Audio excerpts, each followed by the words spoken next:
हे राम राम राम हे राम राम राम हे राम राम राम। नारायण नारायण नारायण। अब आप लोग बिल्कुल एकाग्र हो जाएं, सब तरफ से मन को हटा लें और यहीं सत्संग स्थल पर लाकर ध्यान से सुनें। देखो मेरे भाई बहन, संतों से और शास्त्रों से मुझे ऐसी ऐसी बातें मिली हैं वो हमारे घर की नहीं है।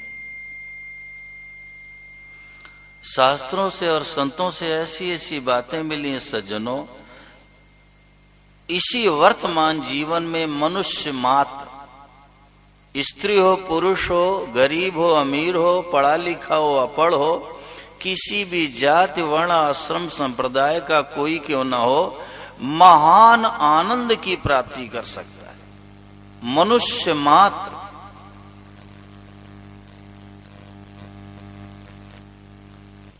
अब उसमें एक बात मैं आज विशेष रूप से कह रहा हूं, आप लोग ध्यान देना। ये जो हम लोग सुखी और दुखी होते हैं, ये बहुत गलती की बात है। ये मानव जीवन मिला है, ये सुखी दुखी होने के लिए नहीं मिला है चिरंजीव जी। ये सुख और दुख दोनों से ऊंचा उठ के महान आनंद की प्राप्ति के लिए मिला है। सुखी दुखी तो माताओं बहनों मानवेतर प्राणी भी होते हैं। आपके जीवन का अनुभव आपके सामने रख देता हूं। आपके घर में गाय है, बैल है, भैंस है। अब उसको बढ़िया हरा चारा डाल दो, वो भी मस्ती से खाएगा, प्यार से खाएगा। इसके बाद मालिक की तरफ नेत्र करके कृतज्ञता व्यक्त करता है, बहुत अच्छा चारा दिया। और उसी पशु को आप सूखा भूसा डाल दो, माई बाप ऐसे मुंह लगाएगा, मारेगा, वहां गिरेगा, फिर आंखें करके और मालिक से कहना चाहता है क्या ये भूसा दे दिया। वो भी सुखी दुखी होते। तो ये मनुष्य जीवन सुखी दुखी होने के लिए नहीं मिला है। अभी महाराज श्री की वाणी हम लोग सुन रहे थे, तो महाराज जी ने कहा कि ये तो पशुपना है। सुख में हम राजी हो गए और दुख में विचलित हो गए, दुखी हो गए। तो महाराज जी ने कहा ये पशुपना है। हमें तो सुख और दुख दोनों से ऊंचा उठना है सज्जनों, महान आनंद की प्राप्ति करना है। जो सुख और दुख दोनों से ऊंचा उठ जाते हैं, लक्ष्मी तिवारी वही अविनाशी पद को प्राप्त होते हैं।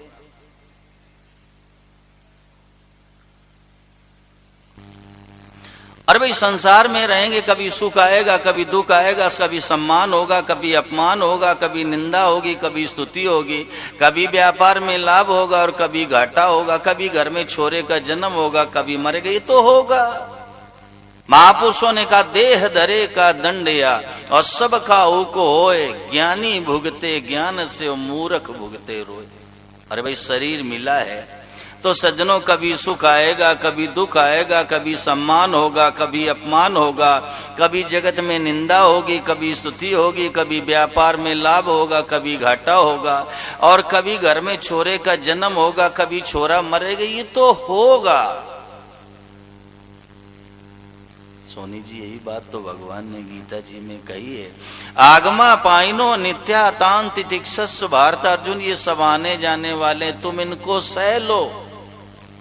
देखो भगवान का अर्जुन से ज्यादा प्यारा कौन होगा माई बाप, जिसके घोड़ों की लगाम नानक जी अपने हाथ में अनंत कोटि ब्रह्मांड नायक संभाले हुए।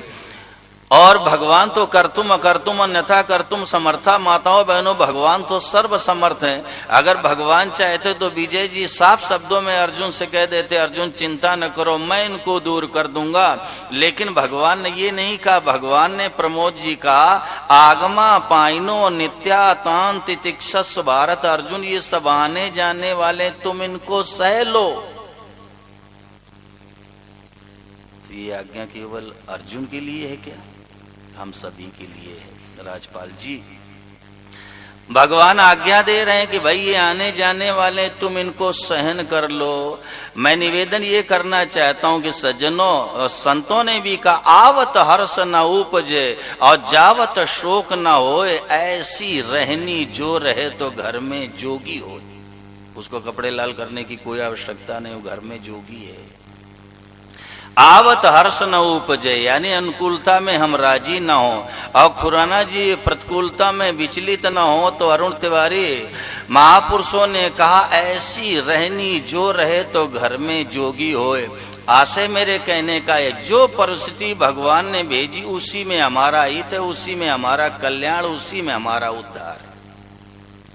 आज क्या हो गया प्रेम जोशी, हमने परिस्थिति में जीवन बुद्धि कर ली, ये गलती हो गई। ये साधन सामग्री है अजय जी, हमने उसमें जीवन बुद्धि कर ली। ये साधन सामग्री, अभी महाराज जी कह रहे थे कि जैसे हम बद्री नारायण जा रहे हैं, अब रास्ते में क्या हुआ, धूप बहुत है, कड़ी धूप है और चढ़ाई भी है, अब बदबू भी आ रही है, शरीर को कष्ट हो रहा है, वो भी मार गए। आगे गए, छाया हो गई, सुगंध आ रही है, पुष्प खिले हुए, अच्छा वातावरण है, वो भी रास्ता है। आशय मेरे कहने का कि हमने परिस्थिति में सुख बुद्धि कर ली, जीवन बुद्धि कर ली। परिस्थिति ये साधन सामग्री है, जो भगवान ने परिस्थिति भेजी उसी में हमारा हित है, उसी में हमारा कल्याण। देखो जैसे माँ बच्चे के लिए जो भी आवश्यक समझती है, उचित समझती है, वो कर देती है। कभी बच्चे से सम्मति नहीं लेगी राजपाल जी। माँ बच्चे के लिए जो उचित समझती है, माताओं बहनों वो कर देती है, कभी बालक से सम्मति नहीं लेती। क्यों? माँ जानती है अभी मैं इसके कपड़े उतारूंगी स्नान कराने के लिए तो ये रोएगा, और ऊपर जल डालूंगी तो रोएगा। तो माताओं बहनों, माँ बच्चे के लिए जो उचित समझती है, ठीक समझती है, आवश्यक समझती है, वो कर देती है, कभी बालक से सम्मति नहीं लेती। मदन जोशी, ऐसे भगवान हमारे लिए जो ठीक समझते हैं वो कर देते हैं, हमसे सम्मति नहीं लेंगे, हमसे सम्मति नहीं लेंगे। वो जो हमारे लिए उचित समझते हैं, अच्छा समझते हैं, वो कर देते हैं, सम्मति नहीं लेंगे। तो जो परिस्थिति भगवान ने भेजी उसमें परमात्मा का मंगलमय विधान छुपा है।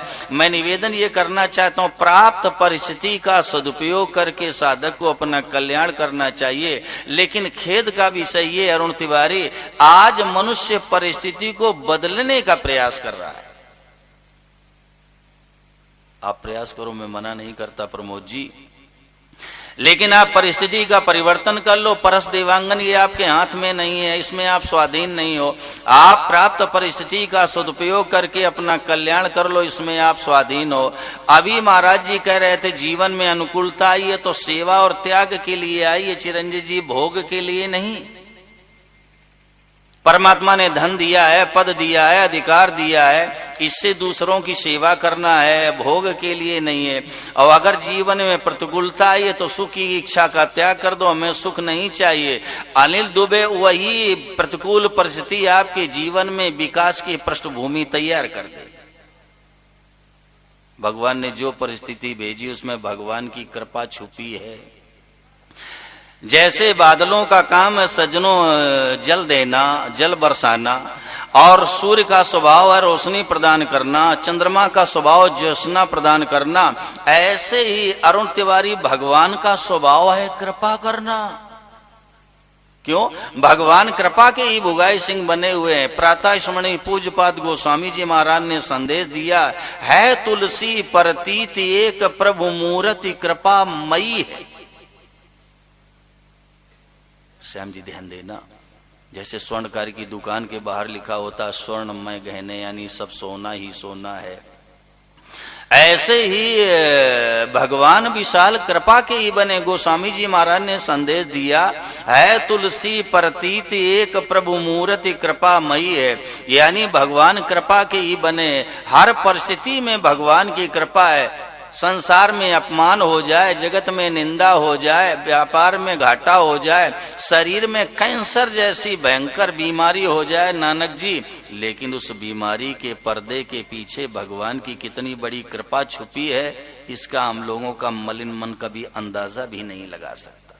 उसमें भी भगवान की कृपा है। और अगर इसी कृपा की तरफ ये जीव दृष्टि रखे तो मैं सच कहता हूं इसी जन्म में कल्याण हो जाए, इसी जन्म में प्रेम जोशी। ब्रह्मा जी भगवान की स्तुति कर रहे हैं श्रीमद् भागवत महापुराण में, और क्या बोले, तत्तेनुकंपाम सुसमीक्षमाणो भुंजान एवात्मकृतं विपाकम हृद्वाग्वपुरभिर अविदधन नमस्ते जीवेत यो मुक्ति पदे सदाय भाग। ब्रह्मा जी कहते हैं जो अपने कर्मों के फल को भोगता हुआ और निरंतर आपकी कृपा की तरफ दृष्टि रखता हुआ भगवान बड़ी कृपा है। जो परिस्थिति आपने भेजी उसी में आपकी कृपा छुपी हुई है और मन वाणी और शरीर से आपको नमस्कार करता रहता है। तो ब्रह्मा जी ने कहा कि वो आपके परम पद का वैसे अधिकारी हो जाता है जैसे कोई पुत्र अपनी पैतृक संपत्ति का अधिकारी बन जाता है।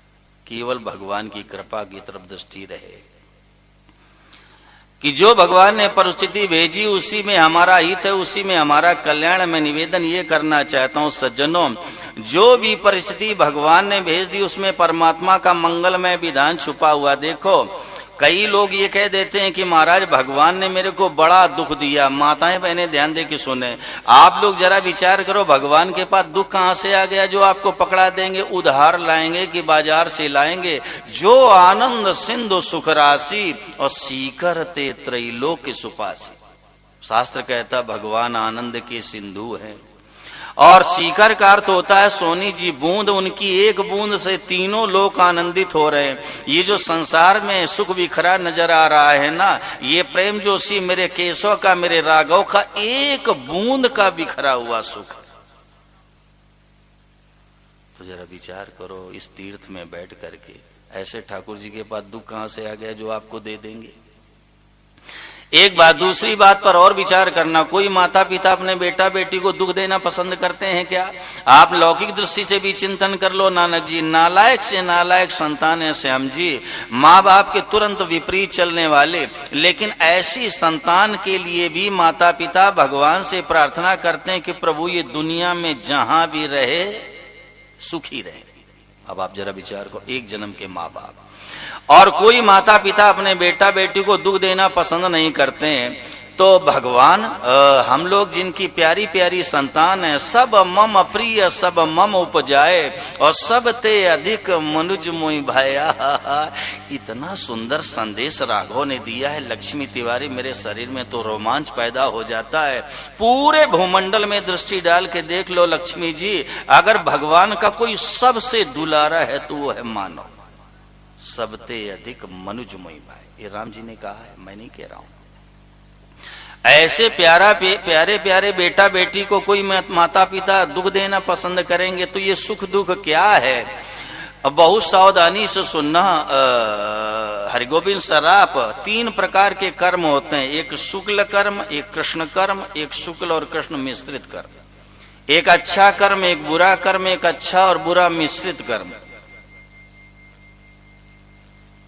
अगर हमने पूर्व में अच्छे कर्म किए होंगे तो हमारे आपके जीवन में सुखदायी परिस्थिति आएगी, और यदि हमने पूर्व में बुरे कर्म किए होंगे तो दुखदायी परिस्थिति आएगी, और यदि हमने कुछ अच्छे और कुछ बुरे कर्म किए होंगे तो सुखदायी और दुखदायी मिश्रित परिस्थिति आएगी। और एक बात कहूं, परिस्थिति तो भाई आनी ही आनी है, परंतु एक बात पर दृष्टि डालना, हमारे कर्मों का जो फल है ना वही परिस्थिति के रूप में हमारे आपके सामने आता है। परस देवांगन दोबारा मैं निवेदन कर रहा हूं, हमारे आपके जीवन में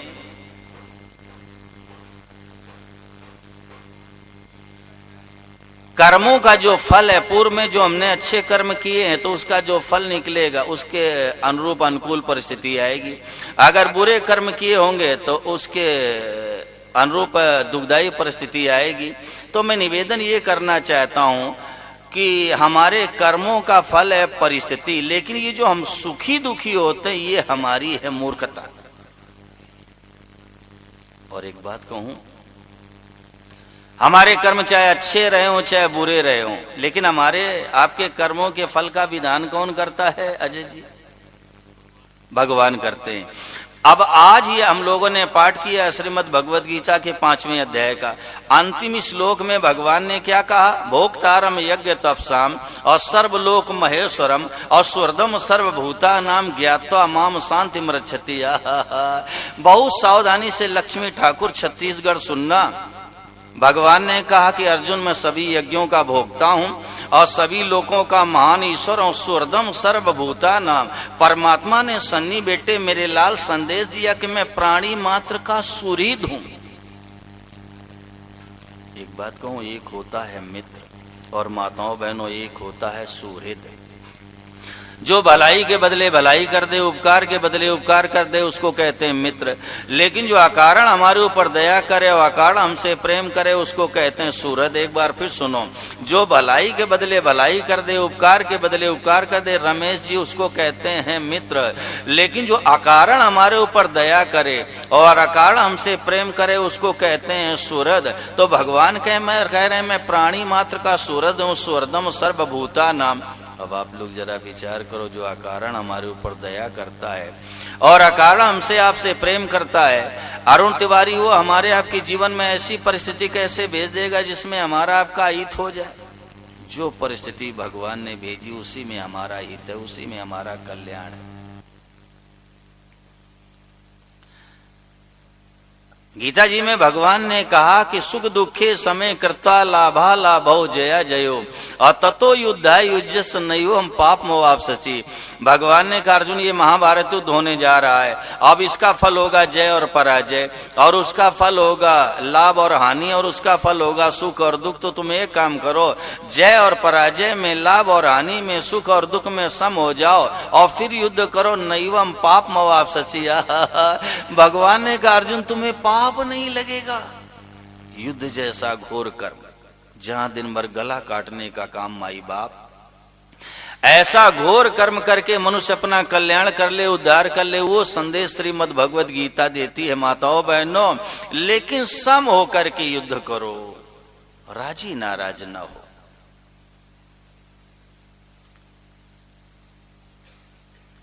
एक बात कहूं, आपके जीवन में चाहे जितनी आप योग्यता हासिल कर लो, चाहे जितनी विद्याएं सीख लो, चाहे जितने कला कौशल सीख लो, अगर समता नहीं आई तो कल्याण नहीं होगा। और आपके जीवन में कोई योग्यता नहीं है, कोई विशेषता नहीं है, कोई कला कौशल नहीं, कोई विद्या नहीं है, और अगर जीवन में समता आ जाए तो इसी जन्म में कल्याण हो जाए माई बाप। इसी जन्म समता आनी चाहिए किसी भी साधन से। हमारे आपके जीवन में समता आनी चाहिए किसी भी साधन से। आज समता पर बड़े बड़े लेख लिखे जा रहे हैं, सरस बड़े बड़े लेख लिखे जा रहे हैं, शिविर लगाए जा रहे हैं, समता रखो, समता रखो, समता रखो। समता कोई खेल तमाशा है? समता भगवान का स्वरूप है। समता सोनी जी भगवान का स्वरूप है। यही उतर जिता सर्गो ये शाम साम में सितम मना अनिर्दोषम ये समम ब्रह्म तस्माद ब्रह्मणिते स्थिता। भगवान ने कहा कि जिनके जीवन में समता आ गई, उन्होंने जीवित अवस्था में इस संसार पर विजय हासिल कर ली। और आगे भगवान ने प्रेम जोशी क्या कहा? निर्दोषम ही समम ब्रह्म, ब्रह्म निर्दोष है और सम है। इसलिए उनकी स्थिति भगवान में हो गई किनकी? जिनके जीवन में समता आ गई। लेकिन आज समता किसको मानते हैं? कहीं भी आप बिटिया का विवाह कर दो और कहीं भी भोजन कर लो, इसको समता मानते हैं। देखो भाई, 4 वर्ण भगवान ने बनाए हैं। चातुर्वर्ण मया सृष्टम गुण कर्म विभागसा। भगवान ने 4 वर्ण बनाए हैं माताओं बहनों। अपनी अपनी वर्ण व्यवस्था के अनुसार जीवन जियो, ये संदेश भगवान ने दिया है।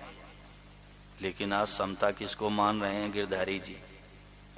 कहीं भी छोरी का विवाह कर दो, कहीं भी भोजन कर लो, ये तो कुत्तों की जिंदगी की समता है माई बाप। जैसे कुत्ता है ना, वो हरिजन की रसोई में जाएगा तो सीधे जाके खड़ा हो जाएगा, और तिवारी जी की रसोई में जाएगा तो अरुण जी पांव धो के जाएगा क्या? वो तो वहां भी जाके वैसे ही खड़ा हो जाएगा।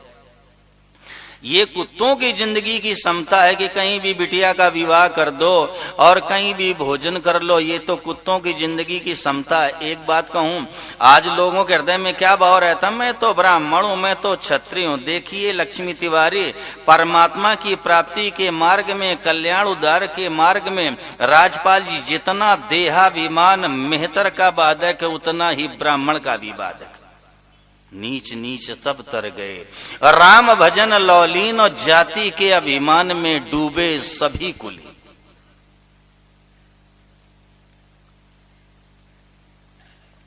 जितना देहाभिमान में इतर का बाधक है उतना ये ब्राह्मण का भी बाधक है। मैं निवेदन ये करना चाहता हूं सज्जनों, व्यवहार जगत में अपनी अपनी वर्ण व्यवस्था के अनुसार जीवन जियो। ब्रह्मलीन सदे श्री हनुमान प्रसाद जी पोद्दार से किसी ने प्रश्न कर दिया सज्जनों कि महाराज जरा ये बताओ कि इस जन्म में कोई हरिजन ब्राह्मण हो सकता है क्या? उन्होंने बड़ा सुंदर जवाब दिया। जय जी, श्री हनुमान प्रसाद जी पोद्दार ने कहा कि इस जन्म में कोई हरिजन ब्राह्मण तो नहीं हो सकता, लेकिन ब्राह्मण का भी पूजनीय हो सकता है। अगर वो परमात्मा की प्राप्ति कर ले, वो ब्राह्मण का भी पूजनीय हो जाएगा। आशय मेरे कहने का ये, समता किसको कहते हैं? जैसे हमारी उंगली में चोट लग गई है, अब इस चोट को हटाने की हमारे जीवन में लगन लग जाती है, मेरी चोट खत्म हो जाए, पीड़ा खत्म हो जाए, वेदना खत्म हो जाए। ऐसे दूसरे के दुख को हटाने की जिंदगी में श्याम जी लगन लग जाए, इसको कहते हैं समता। नन्हे से नामदेव जी महाराज, जिन्होंने कुत्ते से भगवान को प्रत्यक्ष कर लिया विशाल, और हाथ में कुल्हाड़ी लिए बैठे थे और पैर को छीलने जैसा उपक्रम कर रहे थे, और जननी की दृष्टि पहुंच गई। मां ने भटेजा जी जैसे देखा तो मुंह से निकला, बेटे ये क्या कर रहे हो, तुम्हारे पांव में कुल्हाड़ी लग जाएगी। नामदेव जी महाराज के नेत्र सजल हो गए माताओं बहनों, और मुंह से निकला कि मां आपने कहा था ना कि उस वृक्ष की छाल उधेड़ के लाओ। और मां जब मैं उधेड़ने गया तो उससे रक्त निकल रहा था, तो मुझे लगा इसको भी पीड़ा हो रही है। अगर ये नामदेव वाली जिंदगी में बात आ जाए माई बाप, निहाल हो जाओ निहाल। आशय मेरे कहने का ये है, इस समता किसको कहते हैं? हमारी उंगली में चोट लगी, उस पीड़ा को हटाने की हमारे जीवन में लगन लग गई, ये मेरी पीड़ा समाप्त हो जाए। ऐसे संसार में दूसरे के दुख के निवारण के लिए जिंदगी में लगन लग जाए माई बाप, इसको समता कहते हैं। आप लोगों ने श्री विनोबा भावे जी का नाम सुना होगा। नानक जी, बंगालियों के ऊपर आफत आ गई, संकट आ गया, विपत्ति आ गई अरुण तिवारी, और वो भोजन कर रहे थे, और भोजन करने के बाद आंखों से आंसू बहा दिए और मुंह से श्याम जी क्या निकला, आज मैंने बड़े दुख के साथ में भोजन किया है, आज मैंने बड़े पीड़ा के साथ में भोजन किया, क्योंकि बंगालियों का दुख विनोबा जी का अपना दुख बन गया। आज मैंने बड़े दुख के साथ रोटी खाई, उनका अपना दुख हो गया। हनुमान जी, मैं निवेदन ये करना चाहता हूं, लोगों की भावना क्या बन गई कि महाराज सब भगवान के अंश हैं, सब परमात्मा के अंश हैं, अब कहीं भी बेटी का विवाह करो, कहीं भी भोजन कर लो, क्योंकि सब भगवान के अंश हैं। आप श्रीमद् भगवत गीता का आदर करते हो, सम्मान करते हो। गीता जी में भगवान ने क्या कहा? विद्या विनय संपन्ने ब्राह्मणे गवि हस्तिनी सुनिचयु सुपाके च पंडिता समदर्शिना। साधक ध्यान दे, भगवान ने कहा विद्या विनय युक्त ब्राह्मण में, गाय में, हाथी में, चांडाल में, कुत्ते में, पंडिता समदर्शिना, जो ज्ञानी लोग हैं ना, हनुमान जी वो दर्शन करते हैं, वाह भगवान आपने कैसे कैसे रूप बनाए। वर्तिना नहीं कहा है माताओं बहनों, वर्ताव करने लग जाओ, दर्शिना कहा है, दर्शन करो, वाह प्रभु आपने कैसे कैसे रूप धारण किए, ऐसे देख देख करके मस्त होते रहो, ये सब भगवान का स्वरूप है। लेकिन वर्तिना नहीं कहा कि बर्ताव करने लग जाओ। समझने के लिए ध्यान देना, आप ये कहते हो कि सब भगवान के अंश हैं, घर में माँ भी स्त्री है, और घर में पत्नी भी स्त्री, और घर में बहन भी स्त्री है, लेकिन जरा तीर्थ में बैठ करके आप लोग चिंतन करो, जो व्यवहार आप पत्नी के साथ करते हो वो बहन के साथ करोगे क्या? और अगर महाराज करोगे तो प्रलय हो जाएगी, प्रलय। पंडिता समदर्शिना कहा है भगवान ने, दर्शन करो, बर्ताव नहीं। बर्ताव तो अपनी वर्ण व्यवस्था के अनुसार करना है। मैं निवेदन ये करना चाहता हूँ माताओं बहनों, हमसे गलती क्या हो रही कि सुख में तो हम राजी हो जाते हैं और दुख में विचलित हो जाते हैं। गोस्वामी जी महाराज ने एक बहुत सुंदर चौपाई लिखी है, सुख हर सई जड़ दुख भी लखाही और दो समधीर धरई मन माई। जो सुख में तो हर्षित हो जाते हैं और दुख में विचलित हो जाते हैं, गोस्वामी जी ने कहा वो जड़ है, मूर्ख है, अज्ञानी है। दो समधीर धरई मन माही, यानी जो धैर्यवान होते हैं दोनों में सम रहते हैं। क्यों? अरे भाई सुख और दुख में कोई अंतर नहीं है। माइक और सही करो, डाउन क्यों हो जाता है? इसको एक लेवल में छोड़ दीजिए बस। राम जय श्री राम, और ऊपर करिए, राम जय जय श्री राम, राम जय श्री राम। बेस मत डालो, मैंने कई बार कह दिया, बेस मत डालिए, बस सार पर रखो, शार्प रखो इसको, सार। राम जय श्री राम, राम जय जय श्री। इसका रिटर्न दो हमें, ये जो मॉनिटर लगा इनका रिटर्न दो। राम जय श्री राम, राम जय जय श्री राम, राम जय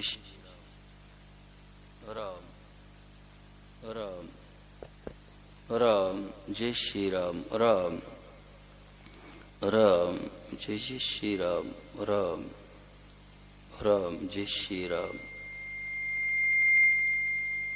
राम जय जय श्री राम, राम। सार करो बस, राम जय श्री राम। क्या बोल रहा था मैं, क्या कह रहा था? है? हाँ, मैं निवेदन ये करना चाहता हूँ, सुख दुख में अंतर क्या है? अरे भाई, सुख आते हुए अच्छा लगता है और जाते हुए बुरा लगता है, और दुख आते हुए बुरा लगता है, जाते हुए अच्छा लगता है। जरा विचार करो, सुख दुख में क्या अंतर है? और न ये सुख रहने वाला, न दुख रहने वाला, न सम्मान रहने वाला है, न अपमान रहने वाला, न निंदा रहने वाली, न स्तुति रहने वाली, ये कुछ नहीं रहेगी। ये सब जिंदगी का प्रवाह है, ये सब माई बाप जा रहा, ये कुछ नहीं रहेगा। आशय मेरे कहने का ये कि सुख और दुख में कोई अंतर नहीं है।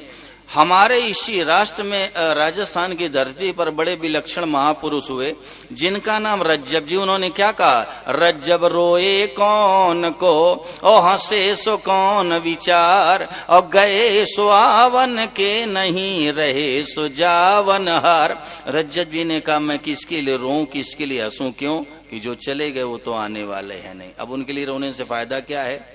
और रहे सो जावन हार, और ये जितने दिखाई पड़ रहे हैं ये सब जाने वाले, अब इनके लिए हम प्रफुल्लित हों, राजी हों, प्रसन्न हो तो फायदा क्या है? रज्जब रोए कौन को, और हंसे सो कौन विचार, और गए सो आवन के, नहीं रहे सो जावन हार। आशय मेरे कहने का ये, सोनी जी, ये सब जिंदगी का प्रवाह है। कभी सम्मान है तो कभी अपमान है, कभी निंदा है, कभी स्तुति है, और कभी व्यापार में लाभ है, कभी घाटा है, कभी घर में बेटे का जन्म है, कभी मृत्यु। ये तो होगा। आशय मेरे कहने का ये, सज्जनों, किसी भी साधन से जीवन में समता आ जाए। परंतु एक बात कहूं, जीवन में जब प्रतिकूल परिस्थिति आ जाए, विपरीत परिस्थिति आ जाए, दुखदायी परिस्थिति आ जाए, तो समझ लेना भगवान की बहुत बड़ी कृपा है। क्यों? ये जो सुख है ना, ये भगवान की दया है, और दुख भगवान की कृपा है। ये सुख है, ये भगवान की दया है, और दुख भगवान की कृपा है। और एक बात कहूं, जब हमारे जीवन में सुख आता है तो हमारे जीवन से पुण्यों का नाश हो जाता है, और जब हमारे जीवन में दुख आता है तो हमारे जीवन से पापों का नाश होता है। अब आप निर्णय स्वयं कर लो कि पुण्यों का नाश बढ़िया है कि पापों का नाश बढ़िया है। ज्यो ज्यो जिंदगी में दुख आवे, समझ लेना भगवान की बहुत बड़ी कृपा है। क्यों? अरे भाई, हम जीवन में सुख चाहते हैं लेकिन जीवन में सुख नहीं मिलता है, और हम जिंदगी में दुख नहीं चाहते हैं, अचानक जीवन में दुख आके खड़ा हो जाता है सामने, तो क्या सिद्ध हुआ? ये दुख हमारे चाहने न चाहने से नहीं मिलता। लक्ष्मी तिवारी, ये भगवान की विशेष कृपा से मिलता है। क्यों? जब जिंदगी में दुख आता तो हमारे जीवन से पापों का नाश हो जाता है। तभी तो महापुरुषों ने कहा कि सुख के माथे सिल पड़े, और नाम हृदय से जाए, और बलिहारी वा दुख की पल पल नाम रटाए। महापुरुषों ने कहा, ये जो सुख है ना, इसके मस्तक पर पत्थर पड़ जाए। क्यों? ये तो भगवान को ही भुला देता है। और बलिहारी वा दुख की पल पल नाम रटाए, उस दुख की बलिहारी, वहां वाह शब्द लगा है। क्यों? एक सुख का, एक दुख का प्रभाव होता है, और सज्जनों एक दुख का भोग होता है। और ये दुख का जो प्रभाव, ये तो साधन है, लेकिन दुख का भोग है, ये असाधन है। दुख का प्रभाव क्या है? सुख में दुख का दर्शन कर लेना, ये दुख का प्रभाव है, और दुख में सुख की इच्छा करना, ये दुख का भोग है। दोबारा सुन लो, सुख में दुख का दर्शन कर लेना, ये दुख का प्रभाव है, और दुख में सुख की इच्छा करना, ये दुख का भोग है। तो दुख का प्रभाव तो साधन है, लेकिन दुख का भोग असाधन है। मेरे कहने का आशय ये कि बलिहारी वा दुख की, यानी जिस दुख का भोग न किया जाए, उस दुख की बलिहारी है। और जब मनुष्य के जीवन में दुख का प्रभाव होता है तो वो महापुरुष बन जाता है। हमारे इसी राष्ट्र में प्रबल उदाहरण मिलता है ब्रह्मलीन सद्देव स्वामी श्री शरणानंद जी महाराज। उनके जीवन में दुख का प्रभाव हुआ। लगभग 10 वर्ष की अवस्था में उनके नेत्र चले गए और 10 वर्ष की अवस्था में जब उनकी आंखें चली गईं तो माई बाप माता पिता को बड़ा दुख हुआ। और जब तक वो घर में रहते माँ बाप देख देख कर रोया करते तो माताओं बहनों सुबह घर से निकल जाते और देर रात वापस घर में आते, क्योंकि हमारे माता पिता को दुख ना हो। लेकिन एक दिन की बात है, उनके जेहन में ये भाव पैदा हुआ कि ऐसा कोई जीवन है क्या कि जिसमें दुख ना हो। और इस प्रश्न को लेकर के और मुकेश जी एक महान विरक्त संत के श्री चरणों में चले गए और जाकर के नानक जी बोले कि महाराज जी बताओ ऐसा कोई जीवन है क्या कि जिसमें दुख ना हो। संत भी विलक्षण से मुंह से निकला कि सुन, अगर आंखें तेरे बिना संसार में रह सकती हैं तो क्या तू बिना आंखों के जगत में नहीं रह सकता। इतना सुनते ही दुख मिट गया और ये निर्णय कर लिया कि आज से मुझे संसार में कुछ भी नहीं देखना है। अगर नेत्र मेरे बिना संसार में रह सकते हैं तो मैं बिना आंखों की दुनिया में रहूंगा। आज से मुझे कुछ नहीं देखना है। अब ऐसा उनके जीवन में दुख का प्रभाव हुआ, माई बाप की महापुरुष बन गए। महापुरुष, ये दुख का प्रभाव है। आशय मेरे कहने का ये कि एक होता दुख का प्रभाव और एक होता दुख का भोग। तो सुख में दुख का दर्शन कर लेना ये दुख का प्रभाव है और दुख में सुख की इच्छा कर लेना ये दुख का भोग है। तो बलिहारी हुआ दुख की, उस दुख की बलिहारी जिस दुख का भोग न किया जाए। तो सज्जनों, बलिहारी हुआ दुख की पल पल नाम रटाए। जब जीवन में दुख आता है ना तो हमारे जीवन से पापों का नाश हो जाता है। तो भगवान उसी के सामने प्रायः प्रतिकूलता भेजते हैं जिसको हृदय से लगाना चाहते हैं, प्यार देना चाहते हैं, दुलार देना चाहते हैं, कल्याण करना चाहते हैं, उद्धार करना चाहते हैं। जैसे आप लौकिक दृष्टि से विचार करो, ये माताएं बहनें हृदय की प्रधान होती हैं और इनका बेटा घर के बाहर खेल रहा है और पड़ोसी बच्चे भी खेल रहे हैं। और शास्त्र कहता लालने ताड़ने मातुर ना कारुण्यम यथार बके और तद्व देव महेश नियंत्रण गुण दोषयो। शास्त्र में संदेश देता कि माँ बच्चे का पालन पोषण करती, कभी कभी थप्पड़ भी लगाती, लेकिन माँ का हृदय 2 तरह का नहीं होता सज्जनों। ऐसे सभी जीवों के गुण और दोषों का नियंत्रण करने वाले जो भगवान है ना, उनकी कभी किसी के ऊपर अकृपा होती ही नहीं। लेकिन एक बात कहूं, जैसे माँ बालक का पालन पोषण करती और थप्पड़ भी लगाती है, तो थप्पड़ लगाने में माँ की विशेष कृपा है। कैसे? जैसे माताएं बहनें घर से लड्डू ले लेंगी, पेड़ा ले लेंगी, बर्फी ले लेंगी, मिष्ठान ले लेंगी और जितने बच्चे खेलते होते हैं सब बच्चों को माँ थोड़ा थोड़ा मीठा दे देती है। लेकिन अगर बच्चे शोर करने लगे, शैतानी करने लगे, उछंखरता करने लगे, कहना न माने, तो आप जरा विचार करो, माँ जाकर के सब बच्चों के थप्पड़ मारती है क्या? थप्पड़ अपने बेटे के मारती है। ऐसे ही भगवान का स्वभाव है। प्रायः अनुकूलता सबके जीवन में भेज देते हैं, लेकिन प्रतिकूलता उसी के जीवन में भेजते हैं भगवान जिसको हृदय से लगाना चाहते हैं, प्यार देना चाहते हैं, दुलार देना चाहते हैं, कल्याण करना चाहते हैं, उद्धार करना चाहते हैं, उसके जीवन में भगवान प्रतिकूलता भेजते हैं।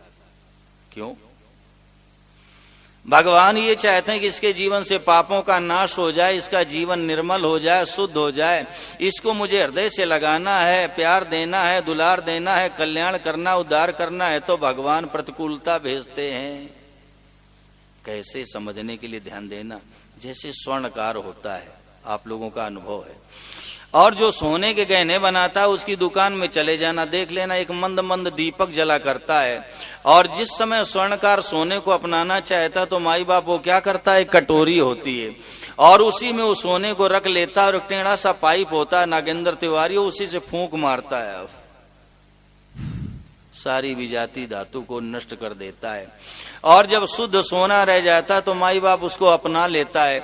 ऐसे सुशील सर्राफ भगवान का स्वभाव है। भगवान जिसके जीवन में उसको हृदय से लगाना चाहते हैं, प्यार देना चाहते हैं, दुलार देना चाहते हैं, कल्याण उद्धार करना चाहते हैं, उसी के सामने प्रतिकूलता भेजते हैं। कैसे? जैसे स्वर्णकार ने और जब सोने को अपनाना चाहा तो पहले विजाती धातु को नष्ट कर दिया, और जब शुद्ध सोना रह गया तो उसको अपना लिया। ऐसे भगवान प्रतिकूलता भेज करके हमारे जीवन से नाश करते हैं पापों का, और जब शुद्ध जीवन हो जाता तो भगवान अपना लेते हैं, हृदय से लगा लेते हैं, कल्याण उद्धार करते हैं। अभी भी बात न समझ में आई, ध्यान देना। जैसे कोई माँ है और उसने अपने बच्चे का बढ़िया सा श्रृंगार कर दिया, अच्छे से वस्त्र धारण करा दिए, और श्याम जी खेलने के लिए भेज दिया, और बच्चे ने खेलते खेलते क्या किया कि बदन में कीचड़ लगा लिया, कपड़ों में भी कीचड़ लगा लिया, और जैसे ही घर के अंदर आता, माताओं बहनों माँ की नजर पड़ती है, बालक का हाथ पकड़ लिया, नल के नीचे बैठा दिया, नानक जी पूरा जल छोड़ दिया। अब माँ बालक की सांस ऊंचे चढ़ गई। अब देखने वाले क्या सोचते हैं कि माँ बड़ी निर्दयी, लेकिन जरा विचार करो माँ निर्दयी होती है क्या? और अगर मौका मिलता है ना तो मदन जोशी बच्चा भागने का प्रयास करता है तो माँ फिर पकड़ पकड़ करके नल के नीचे लाती है और पूरा जल छोड़ करके रगड़ रगड़ के नहलाती है। वो बच्चा ची ची करता, माँ नहीं सुनती, फिर क्या करेगी? स्नान कराने के उपरांत गोद में लिटा लेती है और सज्जनों साड़ी के आंचल से उसको पोंछ देती है, और इसके बाद बढ़िया सा तेल लगा देती है, अच्छे अच्छे वस्त्र धारण करा देती है, और मोटा मोटा काजल भी लगा देती और टिक्की बिंदी भी लगा देती, मेरे लाल को नजर न लग जाए, और ऐसे आसमान में उछाल देती और गोद में संभाल लेती है। अब बच्चा भी खिलखिला के हंसता, माई बाप माँ भी हंसती है। एक जन्म की जननी है, सरस को गंदगी अच्छी नहीं लगती, एक जन्म की माँ। ऐसे भगवान अनंत जन्मों की माँ है और उनको गंदगी अच्छी नहीं लगती। हम लोगों ने क्या किया, गंदगी लगा ली। अरे भाई झूठ बोल दिया, गंदगी लग गई, कपट कर दिया, गंदगी लग गई, जाल साजी, इनकम टैक्स, सेल टैक्स की चोरी कर ली, अब ये हनुमान जी ये सब गंदगी लग गई। तो भगवान क्या करते हैं, भगवान प्रतिकूलता रूपी जल डाल देते हैं कि इसके जीवन में शुद्धता आ जाए, ये निर्मल हो जाए। तो आशय मेरे कहने का, ज्यों ज्यों जीवन में प्रतिकूल परिस्थिति आवे समझ लेना भगवान की बहुत बड़ी कृपा है। लेकिन मैं तो निवेदन ये करना चाहता हूं, कई बार लोग कह देते हैं महाराज जी इसके जीवन में दुख ही दुख है, ये बड़ा अभागा है। साधक ध्यान दें, वास्तव में अभागा वो नहीं है जिसके जीवन में दुख है, अभागा तो वो जिसके जीवन में सुख है। क्यों? अरे भाई जो दुखी है उसको आनंद घन भगवान मिलते हैं और सुखी को भोग मिलते हैं। अब जरा निर्णय करो, फैसला करो। आप लोग साधक कह रहते हो अभागा कौन है? जिसके जीवन में दुख है वास्तव में वो अभागा नहीं है, अभागा तो वो है जिसके जीवन में सुख है। क्यों? दुखी को आनंद घन भगवान मिलते हैं और सुखी को भोग मिलते हैं। आप कहोगे महाराज कोई उदाहरण बताओ। हाँ, महाभारत युद्ध की घोषणा हो गई और हमारे श्याम सुंदर मेरे गोपाल मेरे कन्हैया शयन की लीला कर रहे थे और गोविंद शराब अर्जुन गए और नित्य की भांति भगवान के श्री चरणों में बैठ गए और पीछे से दुर्योधन भी गया और वो तो अभिमानी था, वो जाकर के सिर की तरफ बैठ गया। और भगवान ने अरुण तिवारी जैसे नेत्र खोले तो सामने क्या देखा कि कुंती कुमार बैठा है। कहा अर्जुन कब आए? बोले प्रभु कुछ क्षण पूर्व आया हूं। पीछे से वो भी चिल्ला पड़ा दुर्योधन और कहा कि श्री कृष्ण मैं भी आया हूं। तो भगवान ने कहा तुम दोनों कैसे आए? दोनों के मुंह से निकला कि मैं सहयोग की अपेक्षा लेकर के आया हूं। और जैसे कहा सहयोग की अपेक्षा लेके आया हूं तो भगवान ने कहा सुनो दुर्योधन, एक तरफ मेरी नारायणी सेना रहेगी और उसका पराक्रम सारे संसार को पता है, और एक तरफ मैं स्वयं रहूंगा। और सुनो दुर्योधन, इस महाभारत युद्ध में मैं अस्त्र नहीं उठाऊंगा। और दुर्योधन देखो अर्जुन तुमसे छोटा और पहले मैंने अर्जुन को देखा तो पहले अर्जुन को मांग लेना तो फिर तुम मांग लेना। दुर्योधन ने कहा ठीक है। और भगवान ने अर्जुन से कहा बोलो अर्जुन तुम्हें क्या चाहिए? तो अर्जुन ने कहा भगवान मुझे तो आप चाहिए। और जैसे कहा मुझे आप चाहिए तो दुर्योधन तो सज्जनों प्रसन्न हो गया। क्यों प्रसन्न हो गया? उसने विचार किया कि एक तरफ इनकी नारायणी सेना रहेगी और उसके पराक्रम से सारा संसार विदित है, और एक तरफ ये स्वयं रहेंगे और इन्होंने ये कह दिया कि मैं महाभारत युद्ध में अस्त्र नहीं उठाऊंगा तो इन्हें मुझे भोजन तो कराना नहीं, भिक्षा तो करानी नहीं। अरे भाई वहां कृपाण चलेगी, तलवार चलेगी, भाला चलेगा, बर्छी चलेगी, वहां तो गला काटने का काम है। और ये कह रहे हैं मैं अस्त्र नहीं उठाऊंगा तो इन्हें भोजन तो कराना नहीं। वो तो माई बाप खुश हो गया और वो जो नारायणी सेना थी ना उसको भेड़ और बकरियों की तरह हाँकता हुआ लेकर चला गया। और जैसे दुर्योधन गया तो भगवान ने अर्जुन को लगाई फटकार और अर्जुन से कहा कि मैंने तुम्हें एक मौका दिया और उस मौके को तुमने खो दिया। जरा ये बताओ तुम मुझे पा करके क्या करोगे? मैं तो अस्त्र भी नहीं उठाऊंगा महाभारत युद्ध में, और नारायणी सेना कितनी बलशाली है, और तुम मुझे लेकर के क्या करोगे? तो अर्जुन के नेत्र सजल हो गए और मुंह से निकला कि सुनो भगवान, इस महाभारत युद्ध में पांडवों की चाहे जय हो चाहे पराजय हो, लेकिन प्रभु मैं जिंदगी से आपको कभी नहीं खोना चाहता हूं, और जैसे कहा आपको नहीं खोना चाहता हूं। भगवान के भी नेत्र सजल हो गए, अर्जुन को हृदय से लगा लिया।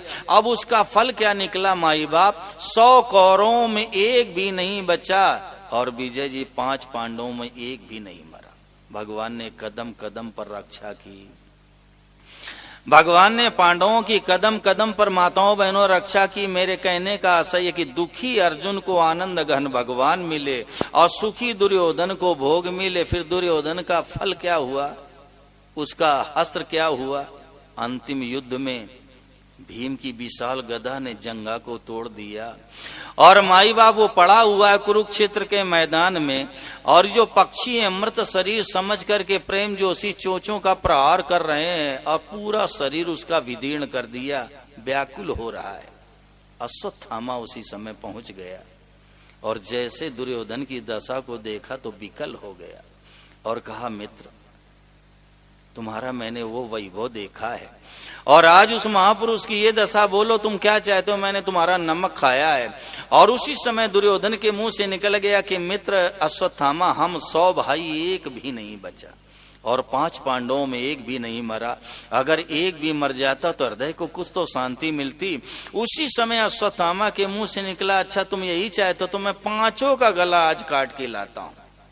अब विचार करने लगा कि पांडव तो इस समय बड़े सशक्त हैं, और हमें क्या करना चाहिए? तो उल्लूकन न्यास, यानी जैसे पक्षी बैठे हैं एक वृक्ष में और उल्लू ने आक्रमण कर दिया, चिरंजीवी जी सब मारे गए, उसी दृष्टि से जाता है। और रात्रि में क्या हुआ माई बाप? पांडवों के 5 पुत्र थे, और वो अपने पिता के ही समान थे, अपनी पिता की सैया पर सो रहे थे, और अश्वत्थामा ने 5 का गला काट डाला और हाथ में ले लिया, और थोड़ी देर के लिए प्रसन्न हो गया कि देखो मैं अपने कार्य में सफल हो गया, और दुर्योधन के सामने लेकर पहुंचा, लो मैं 5 का गला काट के ले आया।